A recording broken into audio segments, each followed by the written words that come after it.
안녕하세요. 전국의 학생 여러분, 맹은지 선생입니다. 지난 시간에 악장이랑 그 다음에 가사작품 중에 3위인곡이란 작품을 했었죠.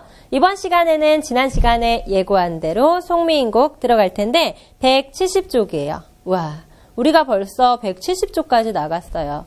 힘들었죠? 여기까지 오느라고 얼마나 힘들었겠어요. 우리가 시도 했고 그 다음에 소설도 했고 그 다음에 고전도 하고 있는데 거기다가 고전은 정말 고전하지 않아요? 너무 힘들지 않아요? 맞아요. 이 고전 부분은 정말 힘든 부분이에요. 근데 반대로 한번 생각을 해봅시다.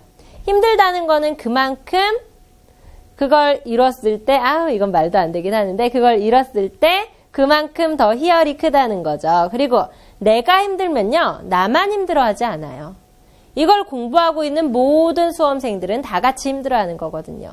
그러면 실제 시험에서는 여러분이 힘들어하는 것보다는 쉽게 나옵니다. 다시 얘기해서 실제 시험에서 나오는 건 한정돼 있어요.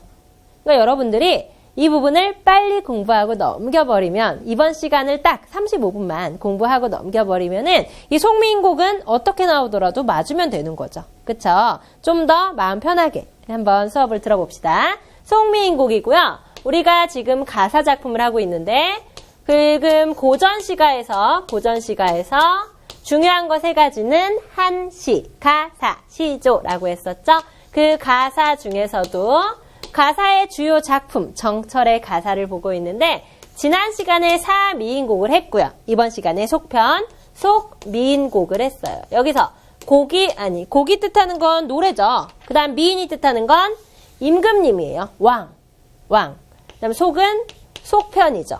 정철이 고향에 유배를 가서 고향으로 내려가서 삼위인곡 그리고 송미인곡을 지어서 임금님에게 보냈는데 실제 임금님이 삼위인곡이랑 송미인곡 특히나 이 송미인곡을 보고선 예쁜 거예요. 정철이. 예뻐 하면서 다시 불러들었대요. 그 정도로 뛰어난 작품인 거죠. 임금님을 설득할 정도로. 궁금하지 않아요? 어떻게 했길래? 지난 시간에 삼위인곡도 그랬지만 이 송미인곡도 화자는 여성 화자예요. 나라는 화자가 나오는데 이 나는 여성이에요. 상대방을 남성에 비유했어요. 나는 여잔데 상대방은 남자야. 근데 남자와 나는 이별한 상황이야 라고 얘기하고 있고요. 이 이별의 상황에서 어떻게 얘기하고 있는지 봅시다. 한번 생각을 해봐요. 여러분 이별해본 적 한 번씩은 있죠. 사랑하는 사람이 아니더라도 내가 좋아하던 내가 키우던 강아지랑 헤어지는 것도 이별이죠. 그 다음에 할머니가 돌아가신 거. 선생님도 할머니가 10년 전에 돌아가셨는데 슬펐어요. 그것도 이별이죠. 그쵸? 그 다음에 여러 가지 다 이별일 수 있어요. 그리고 잠깐 떨어져 있는 것도 이별일 수 있고요. 그쵸? 이별해본 사람들은 알겠지만 이별하면요. 내 생각하기 바빠요. 나만 생각하고 나만 걱정하기 바빠요. 나 힘들잖아. 나 속상하잖아. 보고 싶잖아. 속상해. 그리고 상대방을 원망할 수도 있어요. 특히나 사랑하는 사이의 이별은 웬만하면 상대방을 원망하더라고요. 그놈만 아니었어도 이러면서. 그런데 이 이별의 상황에서 이 정철은 정말 뛰어나게도 상대방 걱정만 해요. 내 걱정은 하나도 안 하고 나는 죽어도 돼. 근데 내 사랑하는 사람은 어떻게 지낼까? 내 사랑하는 사람이 과연 나 없이 잘 지낼까? 걱정돼. 내가 밥이라도 챙겨줘야 되는데. 이런 식으로 걱정만 해요. 그러니까 임금님 입장에서는, 정철이 원망을 하지도 않고, 억울하다고 얘기하는 것도 아니고, 귀양 갔는데도, 나만 걱정한다고? 불러드려야겠어. 그래서 불러드린 거죠. 그래서 이별의 상황에서 님을 어떻게 대하고 있는지 봅시다. 우리가 사실 본받을만 해요. 우리도 이런 부분은. 봅시다. 마찬가지로 삼위인곡이랑 비슷하게 현대어풀이로 적었어요. 우선은 여러분들이 기억해야 될 거는 현대어풀인데 다시 얘기해서 내용을 기억하면 돼요. 실제 여러분들 중에서는 수능을 보는 분들도 많죠? 수능을 볼 때 실제 이과생들이 1등급을 받는 방법들이 있어요. 이과생들이 1등급을 받을 때 사실 문과생에 비해 이과생들이 국어가 약한 편인 친구들이 많아요. 싫어하는 친구들도 많고. 근데 그 친구들이 이 고전을 공부할 때는 우선은 시험에 다 맞으면 되죠. 그렇죠? 그렇기 때문에 약간 편법인데 현대어풀이의 내용을 외워버려요. 그래서 가사 작품은 실제로 시험에 잘 나오니까 외울만 하죠. 내용을 외운다는 게 달달달 외운다는 게 아니라 전체 구성을 외운다는 거죠. 지난 시간 3위인공 무슨 내용이었죠? 처음에 내가 젊었을 때는 임금님하고 나하고 서로 사랑했는데 지금은 떨어져 있네. 그 다음에 중간엔 봄, 여름, 가을, 겨울의 걱정들. 마지막엔 차라리 죽어서 나비 될래. 이거죠. 그 전체 구성만 외우면 되거든요. 마찬가지입니다. 송미인곡도 우리가 현대어플이로 공부를 해서 아 이런 내용이구나 라고 보면 돼요. 그리고 이 송미인곡은 대화체거든요. 그래서 2명이 등장을 해요. 이 안에. 그래서 이 안에 2명을 시험에 따라 다른데 교재에 따라서 다른데 어떤 교재에서는 이 2명을 갑녀을려, 갑을병정 알죠? 갑녀을려라고 하고 어떤 곳에서는 이 2명을 그냥 A양, B양이라고 하기도 하는데 여기서는 갑녀을려로 우선 해놨어요. 그냥 별 뜻은 없어요. 우선 갑녀는 얘기 들어주는 애고요. 을려가 이 정철이라고 한번 생각을 해보세요. 우선 갑녀가 얘기합니다. 저기 가는 저 각시 본 듯한데? 내가 어디서 보낸데? 임금이 계시는 대궐을 어찌하여 이별하고 다시 얘기해서 임금님이랑 같이 있더니 지금은 왜 해가 다 져서 저문 날에 누구를 만나러 가? 다시 얘기해서 너 임금님이랑 같이 살았잖아. 지금 근데 왜 여기 있어? 라고 갑녀가 물어봅니다. 그러자 을려가 이야기합니다. 아 너구나. 내 사설, 내 사정 얘기 들어봐달라. 내 사정 좀 들어봐달라. 내 몸과 이 나의 태도는 임금님께서 사랑함직 한가마는 어쩐지 나를 보고 너로구나 하고 여기시기에 나도 님을 믿어 딴 생각이 전혀 없어 응석과 아양을 부리며 지나치게 굴었던지까지 이거예요. 이거는 비유인데요. 예쁜 여자가 있어요. 여기 을려는 굉장히 예쁜 여자야. 누구로 할까요? 한지민처럼 예쁜 여자예요. 그리고 임금님이 이 한지민처럼 예쁜 여자 을려한테 보고 이미 딱 보자마자 너 내 스타일이네? 너 나랑 사귀자 한 거예요. 그래서 사랑함직하대요. 다시 얘기해서 나는 몸도 예쁘고 얼굴도 예쁘고 그 다음에 태도 뭐 행실도 좋기 때문에 사랑받음직하대요. 본인 입으로 그래요. 나는 예쁘거든. 그 다음에 나는 정말 행실도 올바르거든. 그래서 누구나 날 사랑할 만해 라고 해. 근데 어쩐지 나를 보시고 너구나. 다시 얘기해서 너 내 스타일이네? 라고 이미 여긴 거예요. 그래서 둘이 사귄 거죠. 그래서 한지민같이 예쁜 여자는 딴 생각이 전혀 없이 아양만 부려댄 거예요. 애교만 부린 거죠. 근데 여러분 알지 모르겠지만 뭐든지 지나치면 안 되는 거잖아요. 근데 이 을려는 예쁜 얼굴이에요. 예쁘고 정말 귀엽고 다 갖췄는데 애교를 너무 심하게 부린 거예요. 애교를 너무 심하게 부려서 지나치게 구르니까 이제는 상대방이 처음에는 너 내 스타일이라고 했는데 반기시는 얼굴빛이 옛날과 달라졌대요. 변한 거죠, 상대방이. 누워 생각하고 일어나 앉아 생각하니 내 몸이 지은 죄가 산같이 쌓였으니 이건 다 누구 잘못? 한지민같이 생긴 내 잘못. 다시 얘기해서 아 내가 너무 과했구나. 애교를 좀만 덜 부릴걸. 그 다음에 하늘을 원망하며 사람을 탓하랴. 누굴 탓하겠어? 내 탓이지. 서러워서 여러 가지 일을 풀어내어 헤아려 보니 조물주의 탓이로다. 다시 얘기해서 어쩔 수가 없는 거다. 하늘의 이런 이치다. 라고 그냥 체념하는 거예요. 여기까지 무슨 내용인지 이해됩니까? 갑녀가 물어봅니다. 을려야 너 왜 여기 있어? 을려가 대답합니다. 내가 예쁘잖아. 그래서 이미 나한테 첫눈에 반해서 너 내 스타일이야 라고 했거든? 근데 점점 내가 애교를 너무 심하게 부리니까 점점 나를 피하는 거야. 그래서 뭐 이렇게 됐지 뭐. 근데 누굴 탓하겠어. 하늘의 뜻이지 뭐. 여기까지 이 내용입니다. 그 다음 갑시다. 그러자 갑녀가 얘기합니다. 위로해야겠죠. 본인이 아무리 공주병에 걸려서 내가 예쁘잖아 이렇게 해도 이렇게 위로를 합니다. 속으로는 이렇게 생각 안 할 것 같아. 그죠? 그렇게는 생각하지 말아라. 하늘의 탓이 아니다. 그렇게 생각하지 말아라. 라고 위로를 해줍니다. 그러자 을려가 얘기합니다. 내가 마음속에 맺힌 게 있어서 그래. 그 다음에 얘기합니다. 이 맺힌 게 보통 이별하면은 원망, 그 다음에 나 힘든 거 이런 게 맺혀 있다고 했죠. 근데 이 을려의 대답 한번 보세요. 역시 남달라요. 예전에 임을 모시어서 임의 일을 내가 아는데 물같이 연약한 몸이 편하실 때가 몇 날일까? 연약하신데 어떡하지? 이른 봄날의 추위와 여름철의 무더위는 어떻게 지내시며 가을날 겨울날은 누가 모시지? 자리 쪼방과 아침, 저녁 진지는 예전과 같이 잘 잡수시는가. 다시 얘기해서 식사는 잘 하시는가. 그 다음에 기나긴 밤에 잠은 어떻게 주무시는가. 잠은 불면증 없이 잘 주무시는가. 지금 임금님 걱정만 하면서 그게 맺힌 일이래요. 대단하죠? 임 계신 곳의 소식을 어떻게 해서라도 알려고 하니 오늘도 거의 저물었구나. 오늘 다시 시간이 지났대요. 내일이나 임의 소식 전해줄 사람이 올까? 내 마음 둘 곳이 없다. 어디로 가자는 말인가까지. 여기까지 한번 옆으로 가서 정리해 봅시다. 이 송미인곡에서는요. 처음에 우선 감녀와 을녀의 대화가 나오죠. 그래서 이런 것들을 대화체라고 하고요. 대화의 말투. 을녀의 얘기만 한번 봅시다. 처음에 감녀가 너 왜 여기 있어? 라고 하니까 을녀가 아니 원래는 우리가 서로 사랑했잖아. 근데 내가 너무 애교가 과했어. 그래서 차였어. 이 얘기를 합니다. 그러자 감녀가 위로합니다. 에이 아닐 거야. 그렇게 생각하지 마.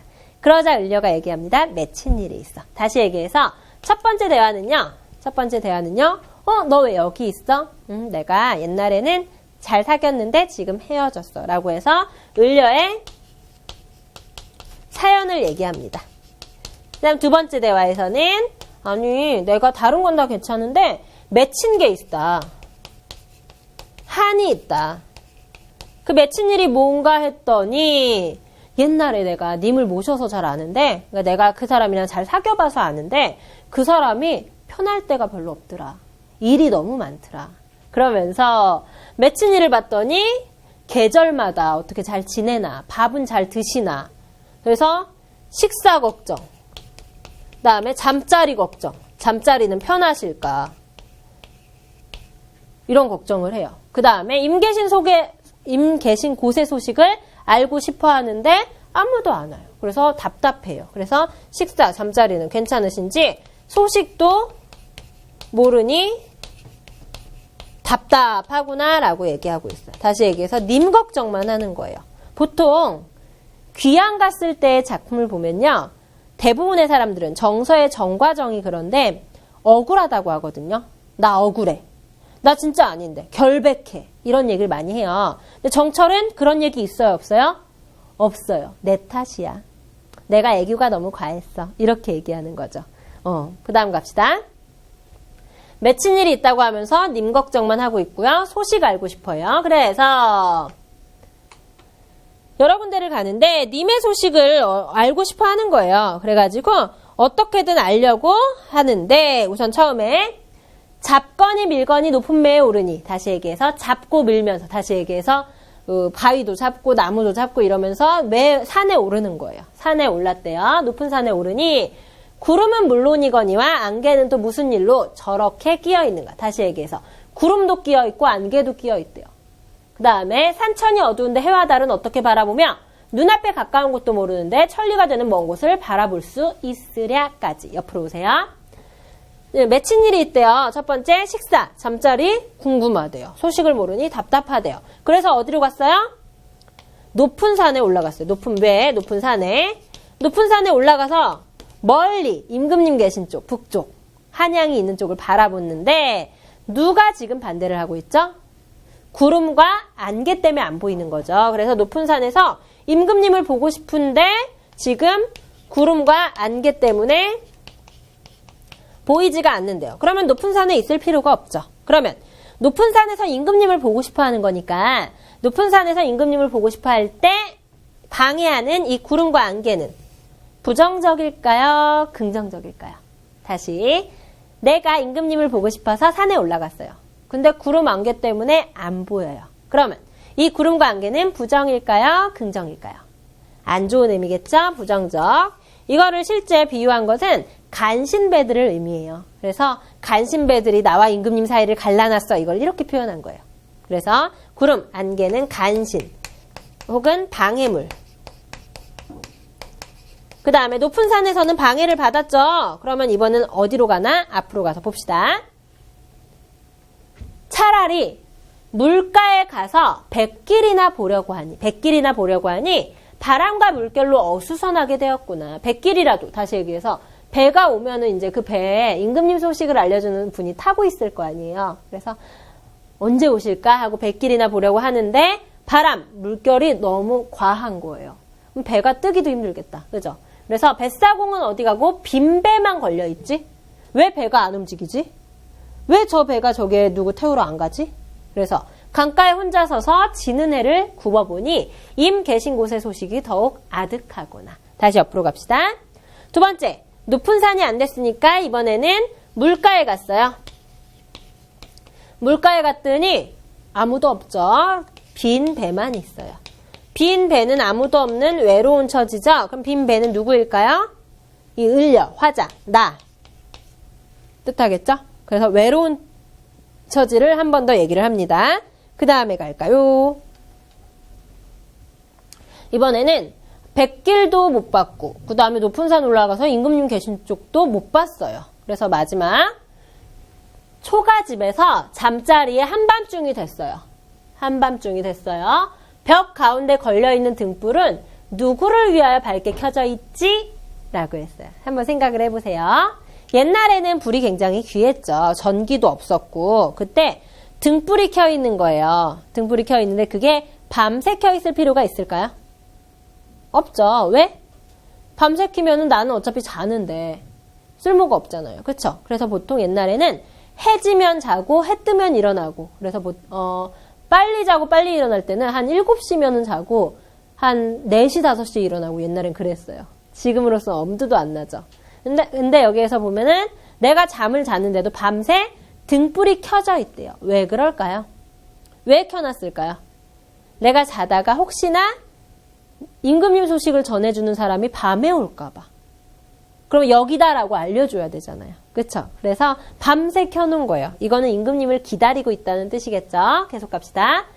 산을 오르내리며 강가 여기저기를 헤매며 시름 없이 오락가락하니 잠깐 사이에 힘이 다하여 몸이 지쳐서 풋잠을 잠깐 드니 잠을 드니까 정성이 지극하여 꿈에 임을 보니 꿈에서 드디어 님을 만났대요. 정말 사람이 그 사람이 간절히 보고 싶으면 꿈에 나온다고 하잖아요. 꿈에 나왔어. 옷과 같이 곱던 모습이 반 넘어 늙었구나. 내 님 늙었네.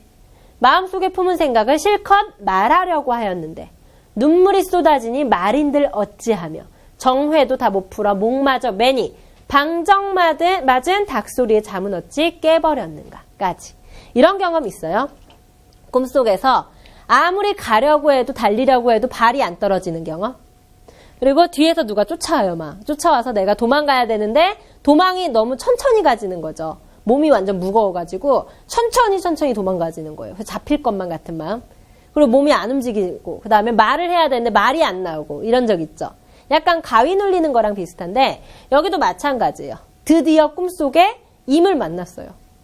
헤어진 임을 만났어. 근데 그 안에서 말을 해야 되는데 말도 안 나오고 그다음에 손도 이렇게 안 뻗어지고 그런 답답한 상황인데 그 사이에 닭이 울어버린 거예요. 그럼 꿈을 깨버리겠죠. 그래가지고 여기서 닭을 뭐라고 표현했냐면 방정 맞은 닭소리라고 표현했어요. 방정 맞다고. 왜 방정 맞은지 이해되죠? 그래서 닭소리 때문에 깨버렸네. 이러면서 원망을 하죠. 다시 옆으로 갑시다. 맺힌 일이 있다고 하면서 여러 가지를 걱정하죠. 높은 산에서 보고 싶어 하는데 실패했죠. 물가로 가봤는데 안 왔죠. 마지막으로 여기서는 초가집에서 잠이 들었어요. 요 위에 쓸게요.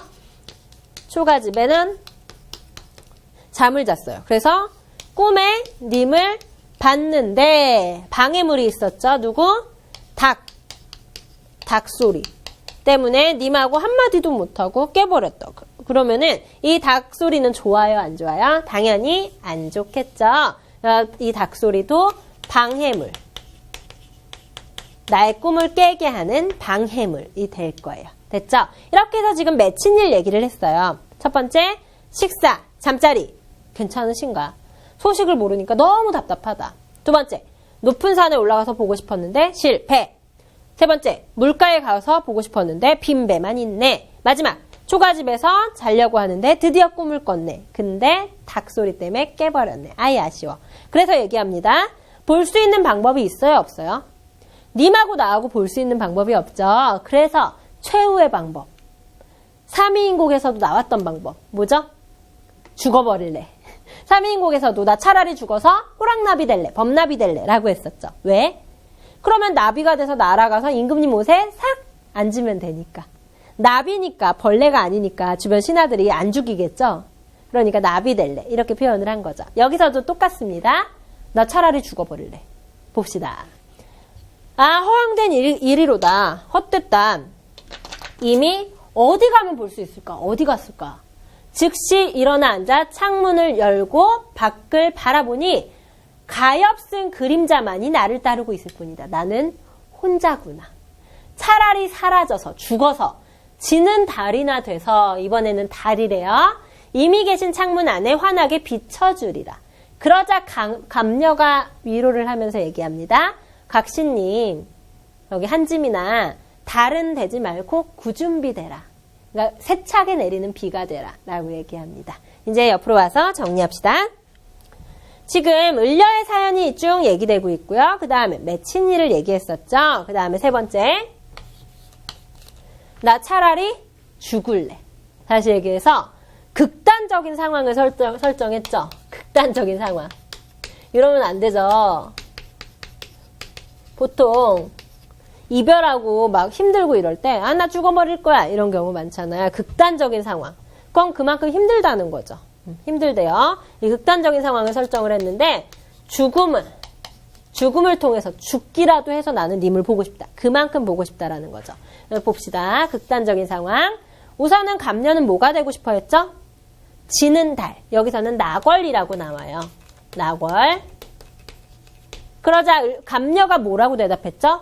에이, 달 되지 말고 굳은 비가 되라. 세차게 내리는 비가 되라 라고 얘기합니다. 그럼 한번 생각해 보세요. 나궐이 되고 싶은 이유는 뭐 때문이었을까요? 달이 되면 임금님에게 비춰줄 수 있으니까. 임금님을 바라볼 수 있으니까. 그쵸? 임금님을 바라볼 수 있으니까. 다시 얘기해서 나궐은 임금님을 바라만 봐도 좋다. 죽어서 바라만이라도 보고 싶다. 왜냐면 지금은 죽지 않았기 때문에 바라볼 수조차 없으니까 죽어서 바라만 보겠다. 다시 나궐은 바라만. 이거죠. 완전 짝사랑이네. 그쵸? 짝사랑. 바라만 봐도 좋은. 그 다음에 구준비. 구준비는 어떨까요? 님에게 팍팍팍 내려주겠죠. 소나기 생각해 보세요. 팍팍팍. 님에게 쏟아지겠죠. 다시 얘기해서 바라만 보지 말고 님을 만져라. 비가 돼서 차라리 님을 만져라. 이런 의미가 돼버리는 거예요. 그래서 나궐은 을려가 바라만 봐도 좋아. 이거고 구준비는 좀 더 적극적으로 만져라. 이런 의미예요. 죽을 거면은 이왕 죽기까지 했는데 죽어서 그냥 만져라. 이거죠. 다시 얘기해서 나궐은요. 바라보겠다. 소극적인 임에 대한 사랑이고요. 구준비는 만져라. 만져라. 적극적이죠? 적극적인 임금님에 대한 사랑이고요. 됐죠? 이렇게 극단적인 상황을 설정해서 나궐이 될래? 아니야, 구준비 돼. 라고 하고 있어요. 여기서 잠깐 삼위인곡 부분 기억나요? 삼위인곡에서는 뭐가 되고 싶다고 그랬죠? 죽어서 범나비가 되고 싶다고 그랬죠. 그래서 임의 옷에 앉고 싶다고 했죠. 구준비보다는 범나비가 조금 더 약하죠. 나비는 그냥 살짝 살포시 앉는 거라면 구준비는 퍽퍽퍽 내리는 거잖아요. 그쵸? 그래서 범나비가 되고 싶다도 어느 정도는 임의 옷에 같이 입고 싶다. 아니면 향기를 맡게 하고 싶고 꽃의 향기를 같이 맡고 싶다. 이런 좀 낭만적인 거라면 구준비는 아예 세차게 만져버려. 이런 의미가 되는 거죠. 그래서 나궐, 구준비, 범나비 비교하는 문제 굉장히 잘 나와요. 그러면 우리 앞으로 가서 핵심 정리를 봅시다. 됐죠? 내용을 좀 잘 알아두라고 했어요. 그리고 이번 시간에 이걸 잘 해놓으면은 정말 큰 도움이 될 거예요. 송미인곡. 나는 송미인곡을 마스터했어. 얼마나 큰 건데요. 송미인곡. 봅시다. 서정가사고요. 양반가사가 되고요. 정격가사. 정해진 규격의 가사. 성격은 충신 연주지사. 뭐라고 그랬었죠? 충신 연군지사랑 똑같은 말이었죠. 임금님을 주가 임금님이거든요. 임금님을 사모하는 마음, 충신의 마음, 그 다음에 사랑하는 마음. 그래서 임금님을 사모하는 마음, 그 다음에 충신의 마음 등이고요. 구성은 3단 구성이고요. 운율은 사음보의 대화체고요. 문답 형식이죠. 물어보고 대답하고 물어보고 대답하고. 그죠? 그 다음에 주제는 임금님을 그리는 정이라고 옛날엔 하거든요. 영군지정이고요. 특징 대화체 형식이죠. 화자의 내적 슬픔을 일반화해줬고요. 의은은요. 삼위인곡과 더불어서 가사문학의 절정, 우리말 구사가 절묘, 대화 형식으로 된 최초의 가사작품입니다. 이게 송미인곡이 삼위인곡보다 더 잘 썼다고 평가를 많이 해요. 그 이유가 송미인곡은 좀 더 거의 순 우리말만 썼거든요. 옛날에. 그러기 쉽지 않았는데. 그래서 잘 썼다고 많이 얘기를 합니다. 봅시다. 여기에 지금 170쪽부터 172쪽까지 송미인곡을 했고요. 그 다음 그 밑에 핵심 정리까지 했죠. 그 다음에 이제 주요 내용 정리 173쪽으로 갑시다. 선생님이랑 와서 173쪽에 시상 전개 방식이라고 해서 선생님이 얘기한 을려의 사연부터 쭉 얘기가 되어 있죠. 우선 처음에 감녀가 질문을 합니다. 너 왜 배곡경 떠나서 여기 있어? 을려가 대답합니다. 자책해. 나 조물주 탓이야. 그 다음에 감녀가 위로를 합니다. 에이 아니야. 그러자 을려가 하소연을 합니다. 맺힌 일이 있어서 그래. 맺힌 일들 얘기를 해요. 그 다음에 마지막에 감녀가 위로를 합니다. 그러자 을려가 나 차라리 죽을래 라고 하니까 감녀가 에휴 낙월되지 말고 구준비대 라고 얘기합니다. 이렇게 세 부분으로 나뉘고요. 시어의 의미 차이 보이시죠? 여기서 낙월은요. 바라보겠다. 소극적. 여기서 봅시다. 173쪽에 2번. 멀리서 잠깐 동안 임을 바라보다 사라지는 달. 임과의 만남이 이루어질 수 없으리라는 화자의 절망감. 소극적 애정관이고요. 그래서 임시적이고 간접적이라고 해요. 그쵸? 그 다음에 구준비는요. 오랫동안 내리면 그 임의 옷을 적실 만큼 가까이 갈 수 있는 피죠. 그 다음에 임을 그리워하는 애타는 마음을 임에게 전하고자 하는 간절함이 있죠. 적극적이고요. 지속적이고요. 직접적이고요. 그쵸? 그 다음 마지막 삼위인곡과 송미인곡 비교한 부분 보이죠? 공통점은 뭘까요? 모두 인간 세상에 내려온 여성이고요. 그리움 있고요. 죽어서도 따를래 라고 하고 있죠. 차이점은 뭘까요? 우선 삼위인곡은요. 임에게 바치는 정성을 얘기하고 있고요. 독백체죠. 근데 송미인곡은 대화체죠. 그 다음에 삼위인곡은 사계절의 변화죠. 봄에는 뭘 줄래? 여름에는 뭘 줄래? 가을에는 뭘 줄래? 그 다음에 겨울에는 뭘 줄래? 준다고만 하죠. 그 다음에 송미인곡은요. 사계절의 변화보다도 대화체죠. 그래서 보조적인 인물, 감녀가 등장을 해서 대화를 하고 있죠. 그리고 살짝 사계절도 있기는 해요. 그 다음에 표현을 한번 봅시다. 삼위인곡은 한자 성어와 고사도 가끔 있어요. 근데 송미인곡은 우리말의 묘미가 굉장히 뛰어난 작품이에요. 그 다음에 화자의 태도를 봤을 때 소극적이면서도 죽어서 범나비가 될래, 임금님 따를래 라고 하고 있고요. 송미인곡은 적극적으로 임의 소식을 알아보기 위해서 여기저기 찾아다니죠. 그 다음에 낙월, 구준비가 될래 라고 하고 있죠. 말투를 봤을 때 삼위인곡은 약간 점잖은 느낌? 어쩔 수 없지. 라면은 송미인곡은 약간 서민적인 느낌. 직설적이고 솔직한 느낌이에요. 그 다음에 넘겨서 174쪽 마지막입니다. 화자의 성격을 봤을 때요. 두 여인은 모두 작가가 설정한 거죠. 감녀도 을려도. 작가의 의도를 효과적으로 드러내기 위해 설정한 인물들인데 이 두 여인이 주고받는 하소연의 실상은 작가 자신의 내면 의식을 문학적으로 나타낸 거예요. 그래서 감녀는 이렇게 얘기합니다. 보조적 위치죠. 그 다음에 작품 전개를 해주고요. 중간에 그래서 어떻게 됐어? 이런 식으로 전개를 해주고요. 종결도 해주고요. 그 다음에 질문과 위로를 통해 을려의 하소연을 유도하는 인물이고요. 극적으로 작품의 결말을 짓게 하고요. 을려는 작가의 처지를 대변하는 중심 화자면서 주제를 구현하기 위한 중심 역할을 하고요. 질문에 응하여 하소연을 하면서도 작품의 정서적인 분위기를 주도하고 있죠. 그래서 화자의 성격 봤고요. 선생님이 송미인곡과 삼위인곡은 중요하다고 했었잖아요. 그래서 왜 중요한지 그 시에 대한 평가들이 나와 있고요. 이 평가들은 실제 시험에 보기에 나오기도 했어요. 보기를 참조해서 위 작품을 감상했다. 적절하지 않은 것은 이런 식으로. 잘 봐야겠죠? 우선 첫 번째. 김만중의 서포만필이라는 책에 보면 이 작품을 이렇게 평가를 했대요. 옛날부터 우리나라의 참된 문장은 오직 이 3편뿐인데 이 3편에 대해 논할 것 같으면 그 중에서도 송미인곡이 제일 뛰어나다. 관동별곡과 삼인곡은 오히려 한자음을 빌려서 그 가사 내용을 꾸민 데 지나지 않는다 라는 극찬과 더불어 초나라 구런의 이소경이라는 게 있거든요. 그걸 보면서 동방의 이소 정도로 표현을 한 거죠. 그런 거죠. 우리나라에 뭐 축구를 잘하는 사람이 있으면은 한국의 메시 이렇게 얘기하는 것처럼 동방의 이소. 다시 얘기해서 서포만필에서는 그 송미인곡이 최고라고 얘기하는 거죠. 그 다음 마지막 순호지라는 데를 보면요. 이렇게 얘기를 합니다.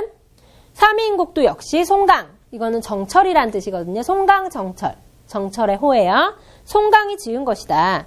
이것은 시경에 있는 미인이라는 두 글자를 따가지고 세상을 걱정하고 임금을 사모하는 뜻을 붙였으니 이것은 옛날 초나라에 있었던 백설곡만이나 하다고 할 것이다. 백설곡처럼 대단하다 라는 뜻이죠. 그 다음에 송미인곡도 역시 송강이 지은 것으로 앞에 노래가 다 하지 못한 말을 다시 펴서 꾸밈이 공교하고 정교하고 더욱 간절하며 제갈공명의 출사표와 맞먹는다라는 거죠. 다시 얘기해서 제갈공명이 출사표 던졌었잖아요. 옛날 삼국지에서. 그거랑 맞먹을 정도로 임금님하고 딱 던진 거죠. 그리고 그걸 보고 임금님이 정철이 이렇다고 정철 다시 불러 라고 할 정도로. 그러니까 출사표랑 맞먹는다고 얘기를 한 거죠. 됐죠? 이렇게 해서 지금 고전시가 가사작품 두 번째 송미인곡을 봤어요. 지난 시간에 삼미인곡 계절별로 봤고요. 송미인곡 순 우리말의 대화체인 거 봤었죠. 삼미인곡은 죽어서 못 된다고 그랬었죠. 범나비. 송미인곡은요. 나궐. 하지만 구준비가 되라고 조언을 받았죠. 다음 시간에는 관동별곡을 볼 거예요. 관동별곡은 가사작품이라고 했고요. 기행가사죠. 기행가사이기 때문에 여정, 견문, 감상. 다시 얘기해서 간 곳, 그리고 보고 들은 것, 그리고 느낀 점. 이렇게 세 가지가 적절히 조화가 돼 있을 거예요. 굉장히 길어요. 수업 시간에는 주요 부분들만 할 거고요. 여러분들은 한 번씩 읽어오시길 바랄게요. 여기까지 수업 마치겠습니다. 감사합니다.